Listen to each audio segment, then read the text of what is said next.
Olá, muito boa tarde. A Ajuda à Igreja que Sofre realiza nestes dias a peregrinação internacional ao Santuário de Fátima para assinalar os 70 anos de fundação.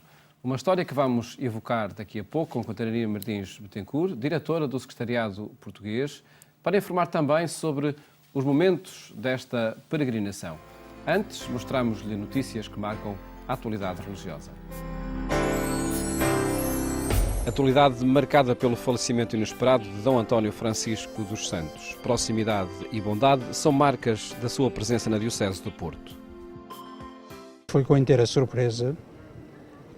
Eu não sabia sequer, e era tão amigo dele, que ele tinha alguma fragilidade cardíaca, e o seu infarto foi fulminante e roubou muito cedo um bispo que, tendo sido uma surpresa quando foi nomeado para aqui, eu disse-lhe isso como amigo, vindo de Aveiro, não porque o achasse incompetente, mas achava que ele provavelmente não seria o indigitado para a Diocese do Porto, e isto não era um juízo de valor, era apenas uma surpresa minha, e ele respondeu-me ao mesmo nível da nossa confiança e amizade mútuas. Ó meu caro, eu também não esperava nada, mas em pouco tempo cativou os diocesanos, desde o clero ao laicado e desde ao povo de Deus, mesmo crentes e não crentes, integrou-se bem na Diocese do Porto e fez um bom papel de pastor. Perdeu-se um grande homem deste mundo, não é do Porto nem de Portugal, deste mundo, ganhou-se um santo e eu perdi um grande amigo. A cidade perdeu uma pessoa com qualidades extraordinárias, a Igreja Portuguesa também perdeu uma pessoa que a marcou profundamente. Muito rapidamente o Dom António Francisco conquistou a cidade pela sua serenidade, pela sua tolerância, pela sua palavra sábia, pelo seu exemplo. Não esperava que os problemas fossem ter com ele ia ter com os problemas, ele ia ter com as pessoas, não esperava que as pessoas viessem ter com ele. Muito inteligente, muito culto, mas sobretudo de uma simplicidade extraordinária e de um calor nos olhos que espalhava a sua ternura, a sua alegria e a sua esperança no futuro. É difícil falar da memória perante uma personalidade tão rica. E direi essencialmente que a sua vida foi uma vida de proximidade com as pessoas. Proximidade que eu senti, mas proximidade que ele ofereceu a todos, de um modo muito particular, e depois aos sacerdotes e aos mais débeis da sociedade, né? Era um homem de um coração sensível e por isso mesmo esta proximidade verificava-se cotidianamente, né? Ao mesmo tempo um homem que encarava a vida com seriedade no sentido de refletir sobre a vida, o que ela encerrava, os diversos desafios que eram propostos à vida, não contemplava pura e simplesmente, mas concentrava-se nesses mesmos problemas e sobretudo nas soluções. Memórias do Bispo do Porto, uma diocese que pensa o recomeço a partir do legado de Dom António Francisco dos Santos. A Diocese agora vive este momento, chora por um lado, mas também chora de alegria por ter tido este homem à sua frente. Chora e sofre, mas chora e sofre feliz. E tanto mais chora quanto mais feliz é, decorrente do que foi este senhor para esta Diocese, que foi tanto em tão pouco tempo. Foi uma surpresa ele ter sido o nosso pastor durante estes 3 anos, mas realmente ele desencadeou um processo de mobilização da Diocese que foi visível, foi notável, com essa sua bondade, mas com essa sua tenacidade, com essa sua capacidade de trabalho que vamos ter de levar para a frente. Foi um verdadeiro pai e um verdadeiro pastor. Sentimos-lo sempre com aquela proximidade própria de que só os pais têm, de nos acolher sempre no seu regaço e ter sempre aquela palavra amiga, aquele gesto de carinho verdadeiro, mas também de exigência, também de desafio, com que sempre nos brindou, sempre que estava connosco, os jovens, e nos mais diversos momentos, mais diversas iniciativas, e de pastor que conhece conhece a fundo, que está sempre interessado em saber a história pessoal, o nome de cada um, e que não se esquece dos rostos, e que não se esquece dos nossos nomes, não se esquece das nossas histórias, e que, acima de tudo isso, ou seja, que sentimos sempre um bispo próximo. Amou a Diocese para além de todas as suas forças. Um homem preocupadíssimo. Estes últimos 2 meses tenho trabalhado com ele diretamente, na minha qualidade de ecónomo diocesano. Todos os dias conversava com ele, assuntos, dossiês que tínhamos que tratar. Verificava como ele olhava para a Diocese, para os problemas da Diocese, para os dossiês da Diocese, ao pormenor, com nomes, datas, com um conhecimento profundo de todas as situações, de todas as pessoas, das datas, uma forma extraordinária de governar a Diocese e um governo com o coração escancarado, aberto a todas as situações. Nestes dias, Fátima acolhe a peregrinação de 12 e 13 de setembro. No último fim de semana foi o Jubileu dos Jovens que aconteceu no Santuário de Fátima.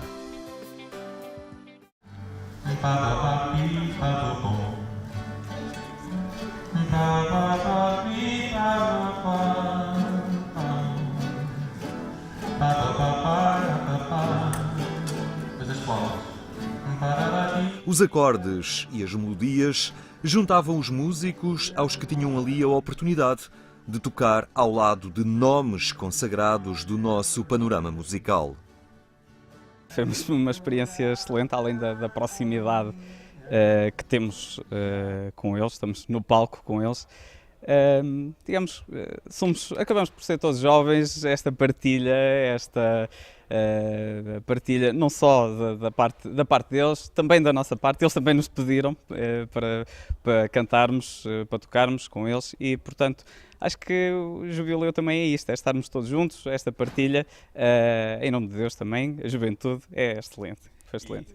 Miguel Araújo e António Zambujo foram das participações mais notadas neste Jubileu dos Jovens. Surgiu um convite do Padre Nuno, por acaso podíamos, tanto o António como eu, tínhamos a data livre, e pronto, foi-nos proposto participar no encontro de jovens e tivemos ali a ensaiar com a malta que também toca música e tem sido uma experiência para já super positiva. A justificação para ter em Fátima nomes especiais do nosso panorama musical era que Fátima era também ela especial. Quer o Miguel, quer o António cultivam um estilo de música que os jovens muito apreciam e estamos convencidos, foi essa a nossa esperança, que a sua vinda cá ajuda a perceber Fátima também como um lugar onde os jovens têm lugar. Sem uma proximidade muito assumida ao fenómeno da fé, António Zambujo não esqueceu o seu caminho de vida. Eu tive em miúdo, participei também num grupo de jovens na minha terra, em Beja, e tive alguma ligação com isso. Na altura também cantava estas músicas, uma delas que nós estivemos a preparar aqui hoje para cantar mais logo com o pessoal, mas depois não, houve assim um ligeiro afastamento e hoje estamos aqui, sobretudo graças aqui ao convite do Padre Nuno e para poder estar com este pessoal. E os jovens foram os protagonistas desta iniciativa que os fazia regressar a Fátima. Foram momentos de oração e de encontro. E celebrarmos o Jubileu dos Jovens é celebrarmos esta igreja viva, esta igreja peregrina, esta igreja alegre, esta igreja que é festa. E ao mesmo tempo desafiarmos os jovens a assumir este compromisso na construção da vida. E na construção da vida de que forma? Com este belo tema, o segredo da paz, o caminho do coração, neste desafio de facto para a interioridade, este caminho de compromisso, mas também de olhar a vida, de olhar o outro e também deixar que a fé saia, contagie, que seja partilhada. Foram oportunidades para entrarem na mensagem e descobrirem com maior profundidade o que Fátima tem a dizer a cada um e à realidade que habitam. Mas este era um desafio para continuar noite dentro. Porque, para Dom Joaquim Mendes, os jovens são sensíveis e são aventureiros. Os jovens têm a cultura da noite, não é? E, portanto, esta é uma cultura da noite, não é a cultura da discoteca, é um outro tipo de atividade. E também a noite se proporciona muito para entrar no coração, para um encontro com eles mesmos, com o Senhor. Eu penso que vai ser uma experiência muito bela, não? E foi a noite a acolher as dinâmicas deste Jubileu dos Jovens. Desde logo porque, em Fátima, no recinto de oração, à luz das velas e dessa experiência de interioridade que as noites na capelinha proporciona. Nós soubemos deste evento dos Colírios Fraternos, decidimos vir e é uma nova experiência.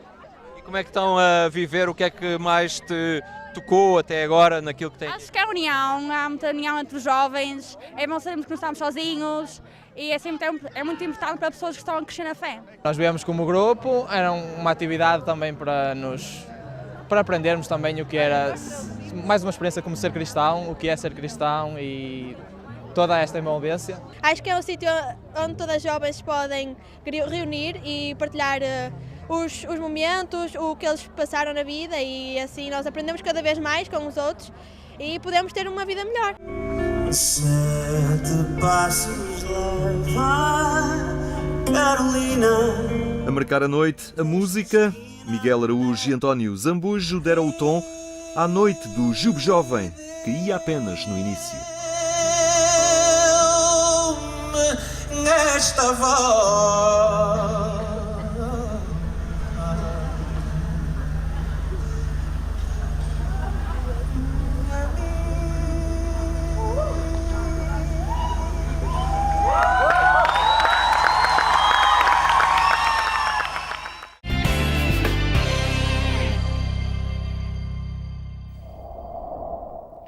No portal agência.eclésia.pt encontra estas e outras notícias que atualizamos permanentemente. A peregrinação ao Santuário de Fátima deste 12 e 13 de setembro tem a participação dos secretariados de todo o mundo da ajuda à Igreja que sofre. Catarina Martins Betancourt é a diretora do Secretariado Português e hoje convidada do programa Eclésia para nos falar desta peregrinação neste mês de setembro e também dos contornos em que ela acontece. E começávamos precisamente por aí, muito boa tarde antes de mais. Boa tarde. Começávamos precisamente por aí. Esta peregrinação tem o objetivo também de assinalar os 50 anos da consagração da instituição a Nossa Senhora. Existe esta ligação desde os inícios, desde a fundação ao Santuário de Fátima? Sim, desde o início que existe esta ligação entre Fátima e nossa instituição. E, em particular, desde os anos 60, não é? Portanto, desde 67, por isso este ano celebramos os tais 50 anos da consagração. Isto porque o nosso fundador, desde o início, trabalhou virado para leste, para o Bloco de Leste formado após a Segunda Guerra Mundial, e quando teve conhecimento da mensagem de Fátima, aprofundou e percebeu que havia aqui esta ligação entre a mensagem de Fátima, da oração pela conversão da Rússia, e também o nosso trabalho enquanto instituição de ajudar a manter viva a Igreja na Rússia, ajudar a que esta Igreja católica se mantivesse viva nesta parte do globo. Portanto, ele percebeu aí a ligação e, a partir desse momento, ele decidiu que teria que vir aqui a Portugal e consagrar, de facto, o nosso trabalho a Nossa Senhora. E o nosso trabalho também tem muito a ver, e está muito ligado com Fátima também, porque assenta a grande parte, ou a parte principal do nosso trabalho, assenta, de facto, nesta parte da oração. E, portanto, que é também um pedido que Nossa Senhora nos deixou a Fátima, desta oração diária pela conversão. E, portanto, são estas ligações que fazem com que hoje em 2017, estejamos aqui em Fátima, esta grande família da AIS, estar reunida em Fátima para assinalar os 70 anos do início da nossa obra e também estes 50 anos e, além disso, evidentemente, os 100 anos também das aparições aqui de Nossa Senhora. Um conjunto de datas que se evocam nesta peregrinação. Nos inícios, há 70 anos, a ajuda à Igreja que só faltava essencialmente para o leste. Exato. Era aí o polo da perseguição aos cristãos. Sim, o nosso trabalho começou, de facto, com um apoio pontual aos refugiados da Alemanha, portanto, destruída depois da guerra, e era para ser apenas isto. Depois, o nosso fundador, com o sucesso que teve, uma vez que ele fez um pedido especial aos povos da Bélgica e da Holanda para ajudar os alemães, e que toda a gente dizia que seria impossível ter alguma resposta, porque, de facto, os alemães eram odiados por estes dois povos, e, portanto, a resposta foi tão significativa e tão forte que ele achou que era um sinal de que isto era para continuar. E, de facto, decidiu fazer dedicar esta instituição a ajudar esta igreja que sofre do leste da Europa. E isto foi o início da nossa obra há 70 anos atrás. O mundo evoluiu muito, muitas coisas se passaram e hoje, em 2017, o nosso trabalho está essencialmente focado no Médio Oriente e África. São as nossas grandes... São os polos da perseguição aos cristãos. São os grandes polos de perseguição, são os grandes polos também em que a Igreja sofre, que é perseguida, que é necessitada e é pobre, e, portanto, são neste momento os grandes polos de ação e de focos de atenção que nós temos tido nos últimos anos.